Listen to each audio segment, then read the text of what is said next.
Council సమావేశాల సందర్భంగా నెల్లూరులో 16వ తేదీ నాడు ప్రదర్శన నిర్వహిస్తూ ఉన్నాం. కృష్ణాపట్నం పారిశ్రామిక కేంద్రమైనటువంటి Krishnapatnam port, AP Genco, palm oil ఫ్యాక్టరీలు, చుట్టుపక్కల ఉన్నటువంటి స్కీమ్ వర్కర్లు, అంగన్వాడీ, ఆశా వర్కర్లు, మధ్యాహ్న భోజన కార్మికులు, ఆటో కార్మికులు అందరూ కూడా పెద్ద ఎత్తున ఈరోజు నెల్లూరు నగరంలో జరిగేటువంటి భారీ ర్యాలీ ప్రదర్శనలో పాల్గొనడం జరిగింది. ఎక్కువగా ఈరోజు కార్మికులు ఎదుర్కొంటున్నటువంటి సమస్యల్ని పరిష్కరించాలని చెప్పి ఈరోజు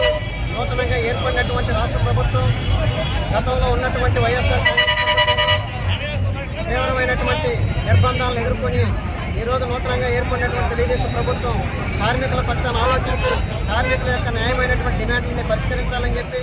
ఈరోజు కృష్ణాపట్నం పోర్టులో కార్మిక చట్టాలు అమలు కావడం లేదు. 8 గంటల పని విధానాన్ని అమలు చేయాలని చెప్పి, అదేవిధంగా జెన్కోలో పనిచేస్తున్నటువంటి కాంట్రాక్ట్ కార్మికులందరినీ కూడా రెగ్యులరైజ్ చేయాలని, స్కీమ్ వర్కర్లుగా ఉన్నటువంటి అంగన్వాడీ, ఆశా వర్కర్లు, మధ్యాహ్న భోజన కార్మికులు ఇలా సమస్యలన్నింటినీ కూడా పరిష్కరించాలని చెప్పి ఈరోజు మన నెల్లూరు జిల్లాలో 3 రోజుల పాటు జరిగేటువంటి రాష్ట్ర కౌన్సిల్ సమావేశాల్లో ఏదైతే కార్మికుల